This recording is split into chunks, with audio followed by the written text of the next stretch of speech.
Hey guys, welcome to another episode of Sawdust Diaries. Today's going to be something a little bit different that we've never done before. When we were in Utah a month or two ago, we met a guy up there that sells a CA glue.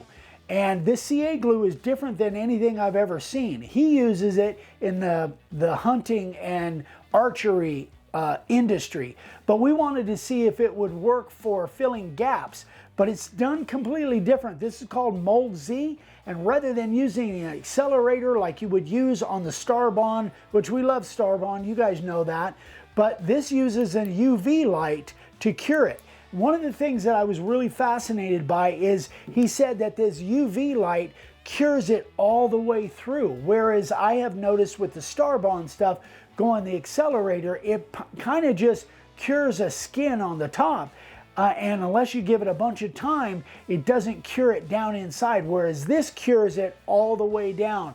At least that's my understanding. So that's what we're doing today. We're going to do some experiments and filling gaps and cracks with this process as compared to the Starbond process.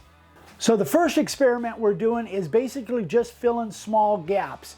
Now here's the thing, if your gaps are too big, this stuff has about the same consistency as the Starbond medium thickness. So this won't do really big gaps unless you do multiple applications. So we want to just fill some small gaps here, put it in there and then hit it with a UV light. Generally, in my experimentation, I found that if I hold the UV light on there for around 30 seconds, that's enough to cure it, and then we can sand right away. And I was really happy with the way it worked. It filled pretty much just like the Starbond stuff, but the thing that I liked this better than the Starbond is that even when I went down a little bit further, I didn't get a feeling like the skin was gone off of it. It felt like it was cured all the way to the bottom. So now the second experiment, we're going to use a sawdust fill. So what I did was I took sawdust out of my little random orbital sander, which is super fine sawdust. Basically, it's a sawdust powder. And I filled that in the bigger gaps and pushed it down in. You can use a putty knife. I just used my popsicle stick, put it in there. Then I put the glue on top of that. And then I hit it with a UV light. Again, I left it for about 30 seconds, 30 to 40 seconds, something like that. You want to pay attention to it. Make sure it doesn't get too hot, because the longer you hold that on there, the hotter it could possibly get. Once I knew 30 seconds or more, I tested it, made sure it was solid.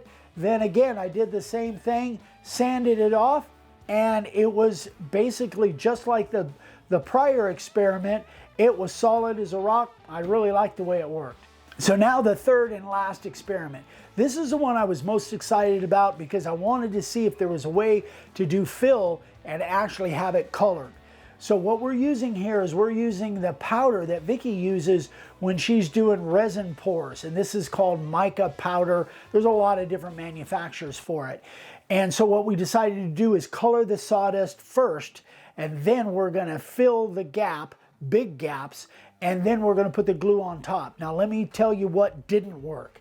We tried, number one, we tried unicorn spit, and we tried actually mixing the sawdust and the unicorn spit along with the glue, and then have a paste that then we could fill the gap with that. That doesn't work. As soon as that glue hits the sawdust mixed with color, it starts setting immediately. You don't have a chance to get it down in there. And what I found is that it tries to set up, but because the sawdust and color mix is already down in the gap, that glue just kind of sets on top, and then when you cure it with that UV light, man, it worked great. So on a side note, we have tried this also with Starbond. That doesn't work either. Something to do with the chemicals of the color and the actual CA glue, those two things, whether it's the powder or whether it's unicorn spit or a liquid type of color, causes it to set immediately. So you need to get it down in your gap before you add your glue. Whether you're using this Mold Z or you're using Starbond, you need to get it in there first and then apply your glue. So let's talk about pricing. This stuff's more expensive than the Starbond for sure. It comes in a kit with 20 grams and it comes with a little UV light. It's a little different than this, but it's the curing light and it comes in a kit for like 18 bucks. So Starbond is different. Starbond has like almost or more than twice this amount for a little bit more, like 20 bucks, but it doesn't come with the accelerator. So that's about it, guys. I really like this stuff. Whether this is going to replace the Starbond for us, it's still kind of up in the air, but I'm going to play around with it some more. If we learn some new things, I'll definitely let you know. Oh, by the way, there's a discount code. Coulter sent us a discount code. It's Make-A-Wood-Sign-10 for 10% off. So definitely use that if you want to try this stuff. I like it. I really do. I think it could be definitely a good alternative to the Starbond. It's a little more expensive, but it goes a long ways.